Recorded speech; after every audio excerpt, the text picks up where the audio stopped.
Keir Starmer is the new Labour leader and has pledged to work with Prime Minister Boris Johnson to contain the raging coronavirus pandemic. But should the Tory leader be worried about the new leader after 4.5 years of Jeremy Corbyn at the helm? Labour Party leader Keir Starmer has pledged to bring an end to years of bitter infighting and work with the government when it is the right thing to do, while testing Boris Johnson's arguments and challenging the failures.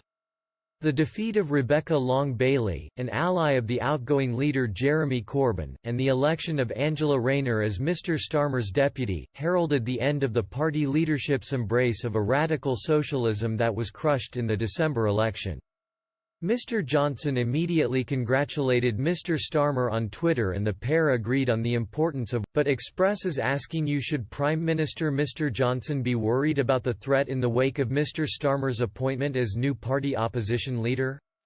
Mr Starmer, a former director of public prosecutions who is well known for opposing the country's exit from the EU, won with 56% of the vote, and many centrist Labour politicians celebrated the result as a sign that the current Tory government would finally face proper scrutiny.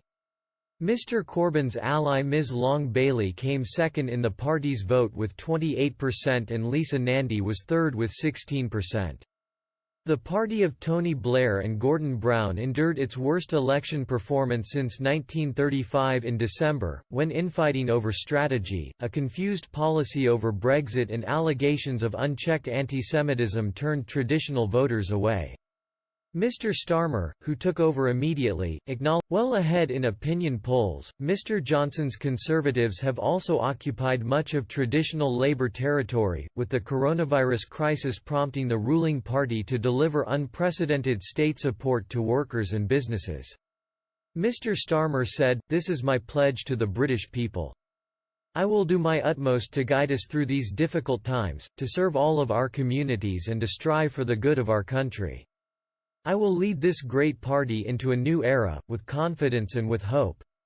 Mr Starmer said once the country emerges on the other side, once the hospital wards have emptied and the threat subsided, it would need to build a fairer society, where key workers on the front line receive decent salaries and better. He added, "Our purpose when we do that is the same as the government's, to save lives." It comes after Mr Starmer was accused of lamely tweeting like an angry member of the public rather than acting as the leader of Her Majesty's opposition. The new Labour leader was savaged for opportunistic yet pointless empty rhetoric after tweeting his outrage at the lack of personal protective equipment accessible to NHS staff. Keir Starmer tweeted, "It is quite frankly insulting to imply frontline staff are wasting PPE. There are horrific stories of NHS staff and care workers not having the equipment they need to keep them safe." But Labour supporters on social media were furious he was lamely tweeting rather than formally addressing the government of Mr Johnson. One Twitter follower of Mr Starmer called the Labour leader's outburst pure political opportunism.